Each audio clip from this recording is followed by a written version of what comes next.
Love situation at present ಅಲ್ಲಿ ಹೇಗಿದೆ ಅನ್ನೋದನ್ನ ನೋಡೋಣ. ಸರೆಂಡರ್ ಕಾರ್ಡ್ ಅನ್ನ ತಗೊಂಡಿದ್ದೀನಿ. ಸರೆಂಡರ್ ಟು ಪ್ರಯರ್ ಅಂತ ಕೊಡ್ತಾ ಇದ್ದಾರೆ. ನೀವು ಪ್ರಯರಿನ ಕಡೆಗೆ ಹೆಚ್ಚು ಗಮನವನ್ನ ಕೊಡಿ. ಸ್ವಲ್ಪ ದೇವರ ಕಡೆಗೂ ಹೆಚ್ಚು ಗಮನವನ್ನ ಕೊಡ್ಬೇಕಾಗತ್ತೆ.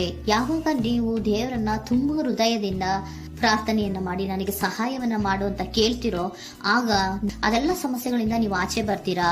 ಮಾಡೋದ್ರಿಂದ, ದೇವರನ್ನ ನೀವು ಧ್ಯಾನ ಮಾಡೋದ್ರಿಂದ ನಿಮ್ಗೆ ಏನ್ ಸಿಗುತ್ತೆ, ಯಾವುದೇ ರೀತಿಯ ಗೊಂದಲಗಳಿಗೆ ಅಥವಾ ಯಾವುದೇ ರೀತಿಯ ಸಮಸ್ಯೆಗಳು ನಿಮ್ಮಲ್ಲಿ ಇದ್ರೂ ನಿಮ್ಮ ಲವ್ ಲೈಫಿನ ವಿಚಾರವಾಗಿ ನಿಮ್ಗೆ ಆನ್ಸರ್ಗಳು ಸಿಗುತ್ತೆ, ಮತ್ತೆ ಸಪೋರ್ಟ್ ಕೂಡ ನಿಮ್ಗೆ ದೇವ್ರ ಕಡೆಯಿಂದ ಸಿಗುತ್ತೆ ಅನ್ನುವಂತಹದ್ದು ನಿಮ್ಗೆ ಹೇಳ್ತಾ ಇದ್ದಾರೆ.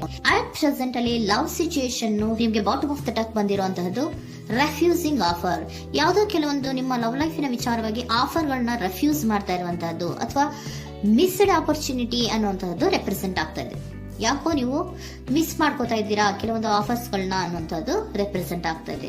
ಏನೋ ಒಂದು ರೀತಿಯ ಧ್ಯಾನ ಮಾಡ್ತಾ ಇರುವಂತದ್ದು, ಚಿಂತೆಯನ್ನ ಮಾಡ್ತಾ ಇರುವಂತದ್ದು ರೆಪ್ರೆಸೆಂಟ್ ಆಗ್ತದೆ. ಪಾಸ್ಟಿನಲ್ಲಿ ನಿಮ್ಮ ಲವ್ ಲೈಫಿನ ವಿಚಾರವಾಗಿ ಒಂದು ನ್ಯೂ ಐಡಿಯಾ ಇತ್ತು, ಏನೋ ಒಂದು ರೀತಿಯ ಹೊಸ ಐಡಿಯಾಗಳನ್ನ ಮಾಡ್ಕೊಂಡಿದ್ರಿ. ಲವ್ ಲೈಫಿನ ವಿಚಾರವಾಗಿ ನಿಮ್ಮ ಆಪರ್ಚುನಿಟಿ ಕೂಡ ಚೆನ್ನಾಗಿಯೇ ಇತ್ತು. ಆದ್ರೆ ನಿಮ್ಮ ಲವ್ ಲೈಫಿನ ವಿಚಾರದಲ್ಲಿ ಕಿಂಗ್ ಆಫ್ ಸೋರ್ಟ್ಸ್, ನೀವೇನನ್ನ ನಿಮ್ಮ ಲವ್ ಲೈಫಿನ ವಿಚಾರವಾಗಿ ಏನನ್ನ ಎಕ್ಸ್ಪೆಕ್ಟ್ ಮಾಡಿದೀರಾ ಪಾಸ್ಟಿನಲ್ಲಿ ಅಂದ್ರೆ ಲವ್ ಲೈಫಿನಲ್ಲಿ ಒಂದು ಕ್ಲಿಯರ್ ಇರಬೇಕು, ಕ್ಲಾರಿಟಿ ಇರಬೇಕು. ಮತ್ತೆ ಯಾವುದೇ ವಿಚಾರ ಕೂಡ ನಿಮ್ಮ ಲವ್ ಲೈಫಿನ ವಿಚಾರದಲ್ಲಿ ಮುಚ್ಚುಮರೆ ಅನ್ನೋದು ಇರಬಾರ್ದು. ಸ್ಪಷ್ಟವಾಗಿರ್ಬೇಕು, ಸ್ಪಷ್ಟವಾಗಿ ಹೇಳ್ಬೇಕು. ಏನ್ ಹೇಳ್ಬೇಕೋ ಅದು ಸ್ಪಷ್ಟವಾಗಿ ಹೇಳ್ಬೇಕು ಅನ್ನುವಂತಹದ್ದು ಎಕ್ಸ್ಪೆಕ್ಟ್ ಮಾಡುವಂತಹದ್ದು ಪ್ರೀತಿಯ ವಿಚಾರದಲ್ಲಿ. ಮತ್ತೆ ಕ್ಲಿಯರ್ ಆಗಿರ್ಬೇಕು. ಏನು ಅಂದ್ರೆ ನಿಮ್ಮ ಲವ್ ಲೈಫಿನಲ್ಲಿ ಒಂದು ಸ್ಟ್ರಾಂಗ್ ಆಗಿರ್ಬೇಕು, ಸ್ಟ್ರಾಂಗ್ ಬಾಂಡೇಜ್ ಇರಬೇಕು. ಮತ್ತೆ ಯಾವುದೇ ರೀತಿಯ ಚೈಲ್ಡಿಶ್ ಬಿಹೇವಿಯರ್ ಅನ್ನ ಮಾಡಬಾರ್ದು ಅನ್ನೋದು ಪಾಸ್ಟಿನಲ್ಲಿ ನೀವು ಎಕ್ಸ್ಪೆಕ್ಟ್ ಮಾಡಿರೋಂಥದ್ದು ರೆಪ್ರೆಸೆಂಟ್ ಆಗ್ತಾ ಇದೆ. ನೀವು ಅದೆಲ್ಲ ಎಕ್ಸ್ಪೆಕ್ಟ್ ಮಾಡಿದಾಗ ಯಾವಾಗ ನಿಮ್ಗೆ ಅದು ಸರಿ ಹೋಗಲ್ಲ ಅನಿಸ್ತೋ ಆಗ ನೀವು ಪ್ರೀತಿಯಿಂದ ಮುಂದೆ ಬಂದಿರುವಂತಹದ್ದು ಬಿಟ್ಟು ಮುಂದೆ ಬಂದಿರುವಂತಹದ್ದು ರೆಪ್ರೆಸೆಂಟ್ ಆಗ್ತದೆ. ಮೋಸ್ಟ್ ಪ್ರಾಬಬಲಿ ನಿಮ್ಮ ಕೆಲವೊಬ್ಬರಿಗೆ ಈಗ ಆಲ್ರೆಡಿ ಕೆಲವೊಂದು ರೀತಿಯ ಬ್ರೇಕಪ್ ಗಳು ಆಗಿರಬಹುದು. ಕಮ್ಯುನಿಕೇಶನ್ ಇಲ್ಲದೆ ಇರುವಂತಹದ್ದು ರೆಪ್ರೆಸೆಂಟ್ ಆಗ್ತಾ ಇದೆ. ಮೋಸ್ಟ್ ಪ್ರಾಬಬಲಿ ನೀವು ಇವಾಗ ಇಬ್ರು ಕೂಡ ನೀವು ಮಾತಾಡದೆ ಇರುವಂತಹದ್ದು ರೆಪ್ರೆಸೆಂಟ್ ಆಗ್ತಾ ಇದೆ. ಸೊ ಯಾವುದೇ ರೀತಿಯ ಕಾಂಟ್ಯಾಕ್ಟ್ ಅಲ್ಲಿ ಇಲ್ಲದೆ ಇರುವಂತಹದ್ದು ರೆಪ್ರೆಸೆಂಟ್ ಆಗ್ತಾ ಇದೆ. ನೋಡಿ, ಮುಂದೆ ಬರ್ತಾ ಇರುವಂತಹದ್ದು ರೆಪ್ರೆಸೆಂಟ್ ಆಗ್ತಾ ಇದೆ. ಯಾಕೋ ತುಂಬಾ ಬೇಜಾರಲ್ಲಿ ಇರುವಂತಹದ್ದು. ಪಾಸ್ಟಿನಲ್ಲಿ ಕೂಡ ನೀವು ಲವ್ ಲೈಫಿನ ವಿಚಾರವಾಗಿ ಕೆಲವೊಬ್ರು ಬೇಜಾರಲ್ಲಿ ಇರುವಂತಹದ್ದು ರೆಪ್ರೆಸೆಂಟ್ ಆಗ್ತಾ ಇದೆ. ಯಾಕೋ ಕ್ಲಾರಿಟಿ ಇಲ್ಲ, ಕ್ಲಿಯರ್ ಆಗಿರ್ಬೇಕು, ಸ್ಪಷ್ಟವಾಗಿರ್ಬೇಕು. ಏನ್ ಮಾತಾಡಿದ್ರು ಅದರಲ್ಲಿ ಯಾವುದೇ ರೀತಿಯ ಮುಚ್ಚುಮರೆ ಇರಬಾರ್ದು ಅನ್ನೋದು ನೀವು ಎಕ್ಸ್ಪೆಕ್ಟ್ ಮಾಡುವಂತಹದ್ದು. ಪಾಸ್ಟಿನಲ್ಲಿ ಕೂಡ ನಿಮ್ಗೆ ಸ್ವಲ್ಪ ಬೇಜಾರುಗಳಾಗಿರುವಂತಹದ್ದು ರೆಪ್ರೆಸೆಂಟ್ ಆಗ್ತಾ ಇದೆ. ಅಟ್ ಪ್ರೆಸೆಂಟಿನಲ್ಲಿ the moon card, 9 of swords, 6 of swords ಬಂದಿದೆ. ಮೂನ್ ಕಾರ್ಡ್ ಏನನ್ನ ರೆಪ್ರೆಸೆಂಟ್ ಮಾಡುತ್ತೆ? ಇಲ್ಯೂಷನ್ ಅನ್ನ ರೆಪ್ರೆಸೆಂಟ್ ಮಾಡುತ್ತೆ. ಕೆಲವೊಂದು ರೀತಿಯ ಭ್ರಮೆಗಳನ್ನ ರೆಪ್ರೆಸೆಂಟ್ ಮಾಡುತ್ತೆ, ಆತಂಕಗಳನ್ನ ರೆಪ್ರೆಸೆಂಟ್ ಮಾಡುತ್ತೆ. ಮತ್ತೆ ನಿಮ್ಮ ಲವ್ ಲೈಫಿನ ವಿಚಾರದಲ್ಲಿ ಯಾವುದೇ ರೀತಿಯ ಸ್ಥಿರವಾಗಿ ಇಲ್ಲ, ಯಾವುದು ಕರೆಕ್ಟ್ ಆಗಿ ಇಲ್ಲದೆ ಇರುವಂತಹದ್ದು ನಿಮ್ಗೆ ರೆಪ್ರೆಸೆಂಟ್ ಆಗ್ತಾ ಇದೆ. ನೆಕ್ಸ್ಟ್ ಕಾರ್ಡ್ ಏನ್ ಬಂದಿದೆ? ಸೆಕೆಂಡ್ ಕಾರ್ಡ್ 9 of swords ಬಂದಿದೆ.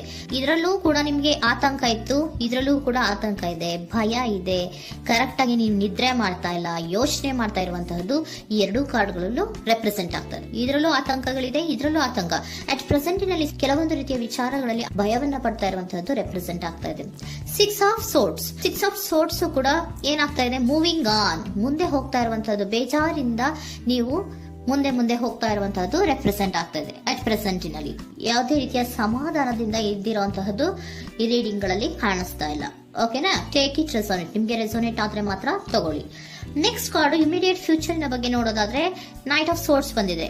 ಅಂದ್ರೆ ಈ ಕೆಲವು ಬೇಜಾರುಗಳಿಂದ ಏನ್ ಈ ಮೂವ್ ಆನ್ ಆಗ್ತಾ ಇದ್ದೀರಲ್ವಾ, ಕೆಲವೊಂದು ವಿಚಾರಗಳನ್ನ ಕ್ವಿಕ್ ಥಿಂಕಿಂಗ್ ಅನ್ನ ಮಾಡಿ ನೀವು ಮುಂದೆ ಬರುವಂತಹದ್ದು, ಕೆಲವೊಂದು ಆಕ್ಷನ್ಸ್ ಗಳನ್ನ ತಗೊಳ್ಳುವಂತಹದ್ದು ರೆಪ್ರೆಸೆಂಟ್ ಆಗ್ತಾ ಇದೆ. ನಿಮ್ಮ ಲವ್ ಲೈಫಿನ ವಿಚಾರವಾಗಿ ಕ್ವಿಕ್ ಥಿಂಕಿಂಗ್ ಅನ್ನ ಮಾಡಿ ಏನ್ ಮಾಡ್ಬೇಕು, ಹೇಗ್ ಮಾಡ್ಬೇಕು ಅಂತ ಕ್ವಿಕ್ ಥಿಂಕ್ ಅನ್ನ ಮಾಡಿ ನೀವು ಮುಂದೆ ಬರುವಂತಹದ್ದು, ಮತ್ತೆ ಕೆಲವೊಂದು ರೀತಿಯ ಆಕ್ಷನ್ ಗಳನ್ನ ತಗೋತಾ ಇರುವಂತಹದ್ದು ರೆಪ್ರೆಸೆಂಟ್ ಆಗ್ತಾ ಇದೆ. ಕ್ವೀನ್ ಆಫ್ ಕಪ್ ಏನನ್ನ ರೆಪ್ರೆಸೆಂಟ್ ಮಾಡುತ್ತೆ? ಬಹಳ ಕೇರಿಂಗ್ ಅನ್ನ ರೆಪ್ರೆಸೆಂಟ್ ಮಾಡುತ್ತೆ. ಏನಿರ್ಬೇಕು ಲವ್ ಲೈಫಿನ ವಿಚಾರದಲ್ಲಿ? ನೋಡಿ, ನೀವು ನೋಡ್ತಾ ಇರೋದು ಹೇಗ್ ನೋಡ್ತಾ ಇದ್ದೀರಾ? ನಿಮ್ಮ ಲವ್ ಲೈಫಿನ ವಿಚಾರದಲ್ಲಿ ಏನಿರ್ಬೇಕು ಅಂತ ಎಕ್ಸ್ಪೆಕ್ಟ್ ಮಾಡ್ತೀರಾ? ಸ್ವಲ್ಪ ಸ್ಟೇಬಲ್ ಆಗಿರ್ಬೇಕು, ಬಹಳ ಕೇರಿಂಗ್ ಇರ್ಬೇಕು, ಎಮೋಷನಲ್ ಇರ್ಬೇಕು ಅದರಲ್ಲಿ ಅನ್ನುವಂಥದ್ದು ನೀವು ಎಕ್ಸ್ಪೆಕ್ಟ್ ಮಾಡುವಂಥದ್ದು. ಈ ನಿಯರ್ ಫ್ಯೂಚರ್ ನಲ್ಲಿ ನೀವು ಆ ರೀತಿ ಎಕ್ಸ್ಪೆಕ್ಟ್ ಮಾಡುವಂತಹದ್ದು. ನೆಕ್ಸ್ಟ್ ಕಾರ್ಡ್ ಬಂದಿರುವಂತಹದ್ದು ಏರೋಫೆಂಟ್ ಕಾರ್ಡ್ ಬಂದಿದೆ. ಏರೋಫೆಂಟ್ ಕಾರ್ಡ್ ಏನನ್ನ ರೆಪ್ರೆಸೆಂಟ್ ಮಾಡುತ್ತೆ?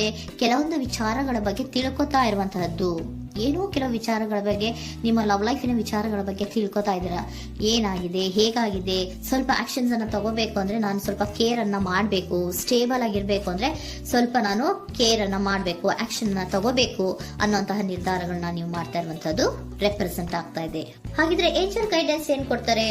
R you ready? ನೀನು ರೆಡಿಯಾಗಿದ್ದೀರಾ ನೀವು ಅಂತ ಕೇಳ್ತಾ ಇದ್ದಾರೆ ಏಂಜಲ್ಸ್ ಗಳು.